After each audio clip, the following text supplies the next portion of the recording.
मंगल Dhillon channel एक ऐसा channel जो आपका जीवन बदल सकता है, जैसे अब तक बहुतों का जीवन बदल चुका है। मंगल ढिल्लोन चैनल। नमस्कार, आदाब, सत श्री अकाल। दोस्तों, रब भगवान के साथ मेरी बातों में मेरा ख्याल ये हमारा 7वां एपिसोड होगा, अगर मैं गलती नहीं कर रहा हूं।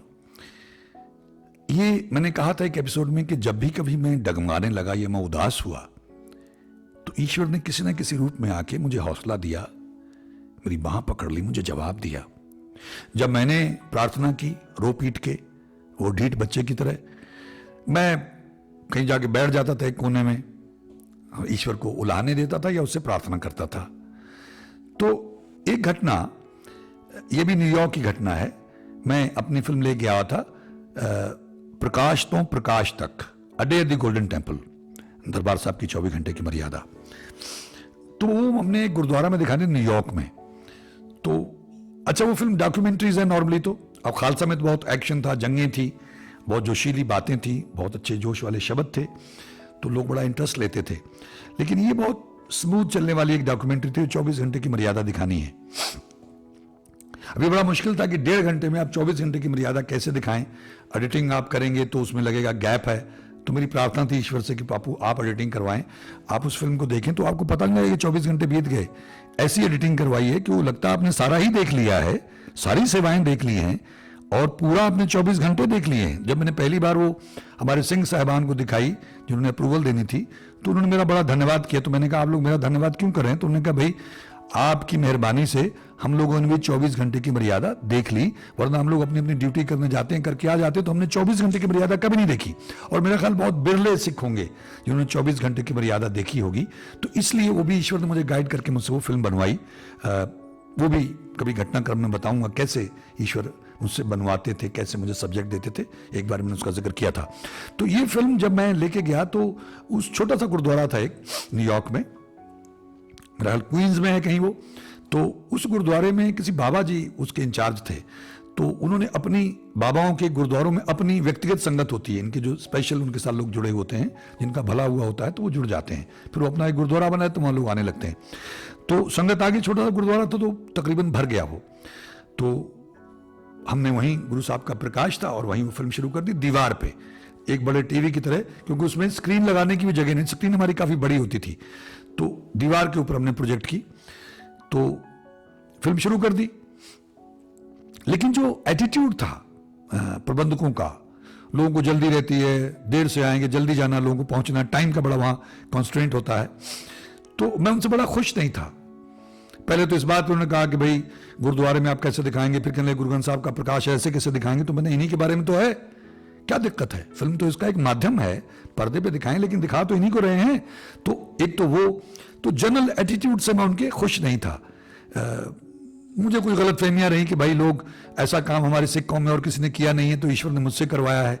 और मैं ही एक आदमी जो अपनी फिल्म इंडस्ट्री में अपना कैरियर पीक पे छोड़ के ये काम सेवा कर रहा हूं, तो हमारी कौम मुझे अपने हाथों पे उठा लेगी और मेरी मदद करेगी, फंडिंग करेगी और हम सारा इतिहास संभाल देंगे। तो मैं बड़े जोश से शुरू किया था। ये दूसरी फिल्म थी मेरी, a day at the golden temple. तो अभी जोश था मेरा, खालसा का जो जोश था, खालसा के बाद ही बनाई थी। तो मैं निराश होता था और मैं भी थोड़ा जोश में ज्यादा होता था, या मेरी एक्सपेक्टेशन ज्यादा होगी इन लोगों से, तो मैं निराश था उनसे। और फिर जब फिल्म मैंने बोला भी वहां, जो लोगों का एटीट्यूड देखा, तो मैंने बोलते हुए कह भी दिया था कि भाई अगर आप लोगों को देखनी है, अगर आपका टाइम है 1.5 घंटे का, तो मैं फिल्म दिखाता हूं, क्योंकि मुझे बर्दाश्त नहीं होता कि बीच में उठ के जाए। अगर किसी को जल्दी है तो अभी चला जाए, क्योंकि किसी ने दूर पहुंचना होता है, किसी को कुछ प्रॉब्लम है, कुछ प्रॉब्लम, किसी को पिक करना है, तो अभी चला जाए, बीच में मैं उठने नहीं दूंगा। और मैं इतना तंग आ गया हूं, लोग बच्चे ले आते हैं, वो कूदा फांदी करते हैं। भैया हमको यहां सिनेमा हॉल में नहीं आए हैं, ये गुरु की फिल्म है, सत्संग है, ये आधुनिक तरीका सत्संग का। तो मैं दुखी प्रबंधकों से भी था। एक तो कुछ हमको सहयोग देने के लिए तैयार नहीं थे, सिर्फ ये एहसान जता रहे थे कि उन्होंने मुझे मौका दे दिया फिल्म दिखाने का, यही बहुत बड़ी बात है। मैं उससे भी निराश था और कुछ संगत से मैं निराश था कि भाई ये पता नहीं बीच में उठ के चल रहा है, कोई आ रहा है, जा रहा है। तो मैंने ये प्रार्थना कर दी कि अगर आपको नहीं देखनी, बीच में जाना, टाइम ना बंद कर दो। मैंने तो उसको बहुत बार देखा हुआ है, लेकिन मैं संगत के साथ बैठ के फिर भी देखता हूं, एक अदब के तौर पे, आदर के तौर पे, मेरी श्रद्धा है। तो ये करके हमने फिल्म शुरू की और मन ही मन में अपसेट रहता था। तो मेरे मन में ये था कि यार ये शो करें और इसको वाइंड अप करते हैं। अगर कोई श्रद्धा वाले लोग मिलेंगे तो वहीं दिखाएंगे, वरना मुझसे नहीं होती है। सबके जाके मैं हाथ जोड़ूं, उनको कन्विंस करूंगा, फिर दिखाऊंगा, फिर वहां ये स्थिति रहे। आप यकीन मानिए वो फिल्म संगत ने टिक के देखी और कोई हिला नहीं, कोई गया नहीं। और जैसे ही वो फिल्म खत्म हुई तो एंड में टाइटल्स आते हैं, एंड टाइटल्स आते हैं उसके, तो वो स्क्रॉल चल रहा था। तो एक बुजुर्ग आदमी, अमृतधारी बुजुर्ग, सफेद उसकी दाढ़ी थी, तो वो मैं सबसे आगे बैठा था प्रोजेक्टर के पास, तो वो अंधेरे में ही उठ के आया और उसने आके मेरे पांव पकड़ लिए और जोर जोर से जोर जोर से वो रोने लग गया।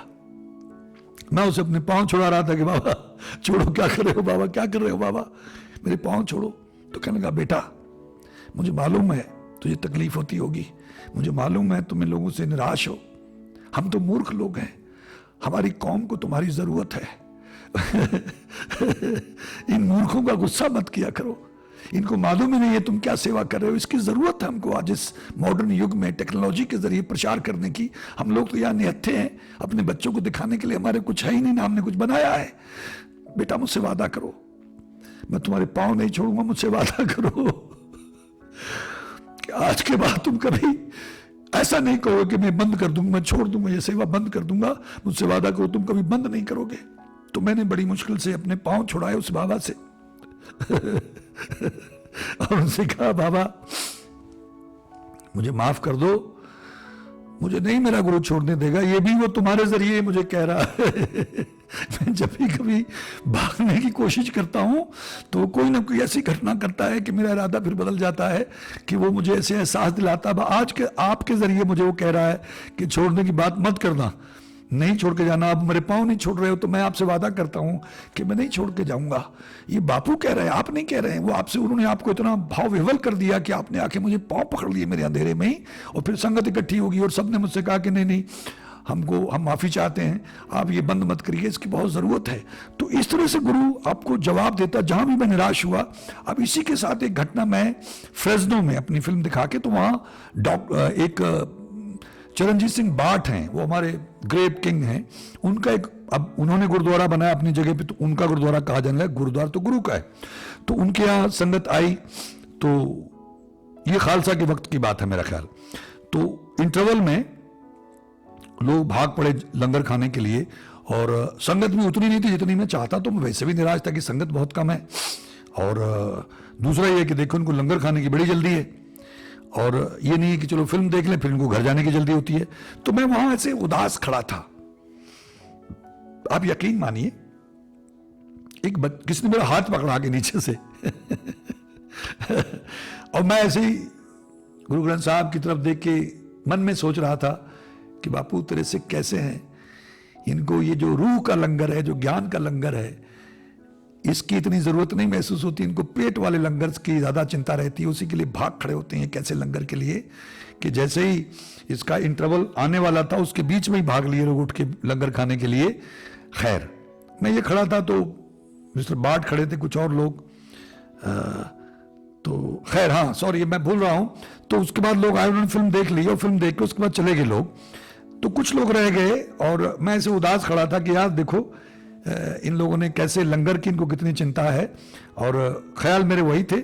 तो बापू ये कैसे कामयाबी मिलेगी, ये मिशन कैसे कामयाब होगा अगर सिखों का एटीट्यूड ये है। हालांकि कुछ लोगों ने आगे तारीफ की।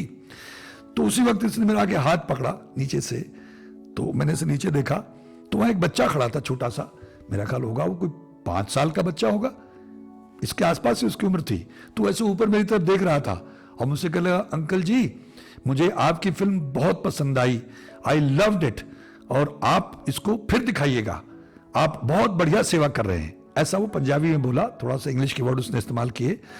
तो ऐसे कह के वो भाग गया। दूर उसकी मम्मी खड़ी थी, पापा खड़े थे, उनके साथ कह के चला गया। तो मैं वहां खड़ा फिर इमोशनल हो गया कि ये गुरु ने, क्योंकि बच्चा गुरु का, ईश्वर का रूप होता है। तो जैसे ही मैं, मेरे मन की, वो तो जानता है सब बातें, उसको बतानी नहीं पड़ती हैं, जानता है। तो उस बच्चे के जरिए मुझे फिर आके कह गया कि मुझे बहुत अच्छी लगी तेरी फिल्म, तो उदास मत हो, आई लव यू। तो मैं फिर वहां खड़ा देखता रहा और मैंने गुरु का धन्यवाद किया और फिर एक नए हौसले के साथ में वहां से आगे किसी और गुरुद्वारे में शो करने के लिए निकल पड़े। तो इस तरह से मेरी यात्रा जारी रही। हर जगह गुरु ने आके मेरी बाह पकड़ी, मुझे हौसला दिया, कभी किसी बच्चे के रूप में, कभी किसी बुजुर्ग के रूप में। ऐसी बहुत सारी घटनाएं। तो कहने का मतलब ये है कि अगर मेरी प्रार्थना का जवाब देता रहा है, तो अगर आप किसी शुभ कार्य पे, परमार्थ के कार्य पे, ईश्वर के कार्य पे निकलेंगे, तो वो आपकी बाह पकड़ेगा, आपके साथ खड़ा हो जाएगा। बस आप मन में उससे प्रार्थना करेंगे। आप उदास होंगे तो आ जाएगा, आपको कभी अकेलापन नहीं महसूस होगा, आनंद ही आनंद होगा और साहस मिलेगा, हौसला मिलेगा। मेरी अगर सुन सकता है, मेरे जैसे की सुन सकता है, तो आपकी क्यों नहीं सुनेगा। बेसिक मकसद ये रब भगवान से मेरी बातें आपसे शेयर करने का यही है कि आपकी भी सुनेगा, वो सबकी सुनता है। लेकिन कई बार टाइम लग जाता है, तो उससे घबराए नहीं, निराश नहीं हो, लगे रहें। ईश्वर हम सबका भला करे। आप सबका बहुत बहुत धन्यवाद। नमस्कार, जय हिंद, जय भारत। मंगल ढिल्लोन चैनल एक ऐसा चैनल जो आपका जीवन बदल सकता है, जैसे अब तक बहुतों का जीवन बदल चुका है। मंगल ढिल्लोन चैनल।